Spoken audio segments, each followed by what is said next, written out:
Welcome po muli sa howtogreatfilipinofood.com, howtogreatfood.com. Ngayon po, ang menu natin is pork mechado. Napakasarap po nito. Ito po ang ating mga ingredients. Meron po ako nito 1 kilong pork. In-slice ko lang siya ng chunky or cube. Patatas. Dinirain ko po yung tubig niya. Kailangan po, palagi ko sinasabi sa mga videos, once na makatyo po yung inyong patatas, ibababaw niyo sa tubig para po maiwasan yung oxidation. Tomato sauce. Gagamit din tayo rito ng dark soy sauce. Red and green bell pepper. Carrots. Onion. Gumamit po ako rito ng frozen na green peas. Kung meron po kayong mga fresh mga gamit ng mga peas, mas maganda rin po. Chopped garlic. Calamansi juice. Fish sauce. Gagamit din po tayo rito ng pork stock, asin, paminta, at mantika. Okay po sa akin pong lutuan. Bubuksan ko na po yung apoy. Ang una po natin gagawin, ipapan-fry po natin yung ating patatas at ang ating carrots. Kailangan po yung mantika ninyo konti lang. So, ihintayin lang natin siyang maluto. Medyo ito-toast natin siya ng konti. Tapos po, set aside natin siya at pupunta na po tayo sa ating next step.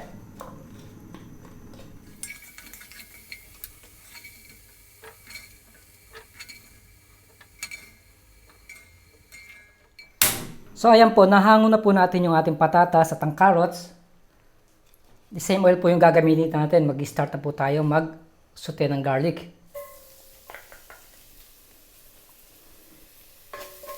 So, hintay lang natin siyang mag-brown. Tapos po, ilalagay na rin po natin yung ating sibuyas.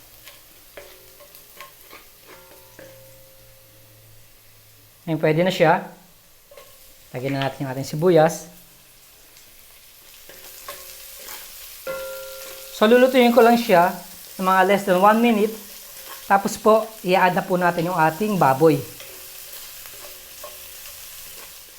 Ayan po, okay na po yung ating garlic at onion. Ilalagay na po natin yung ating pork. Mag-a-add rin po tayo ng toyo at ang calamansi juice. Kung wala po kayong calamansi juice, pwede rin pong lime or lemon. Gigisahin ko lang po siya ng mga 3 minutes. Tapos po, mag-a-add po tayo ng pork stocks.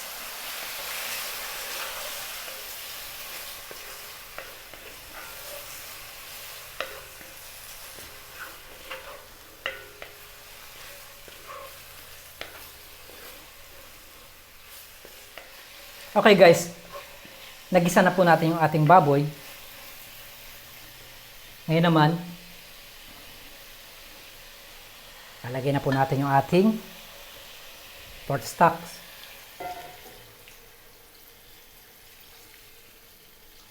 I-level lang po natin siya sa ating baboy.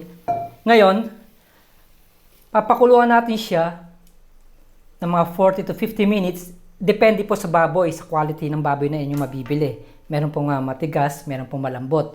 So, hayaan lang natin siyang lumambot. Tapos po, pupunta na tayo sa ating next step. Tanggalin ko na po yung takip.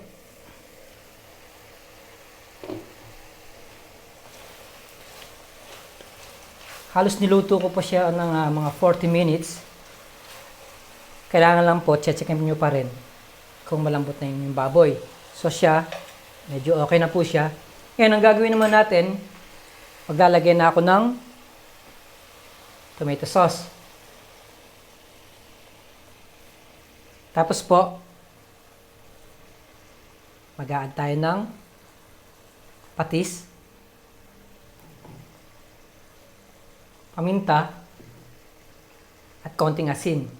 Konti na yung asin gawa na meron tayong toyo at patis. Haluin ko lang.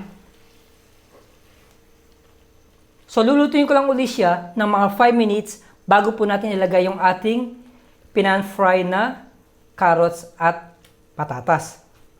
Kailangan po mag-penetrate yung lasa ng tomato sauce doon sa baboy.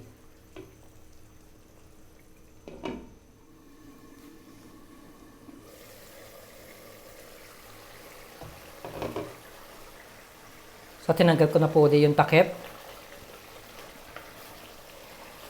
Gagawin po natin ngayon, ilalagay na natin yung ating patatas at carrots na pinan-fry kanina.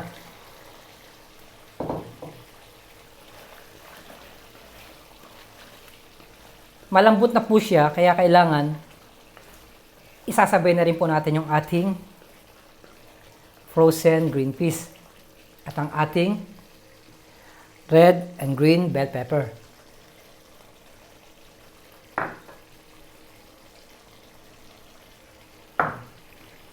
So, halin ko lang sandali.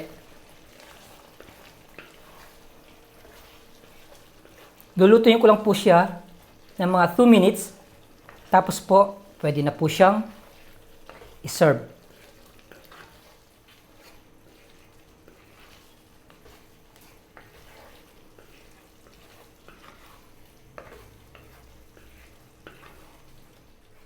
Ito na po ang ating finished product, ang pork mechado. Napakasarap po nito, lalo na sa mainit na kanin. Muli, maraming pong salamat sa panonood ng howtogreatfilipinofood.com. Mabuhay!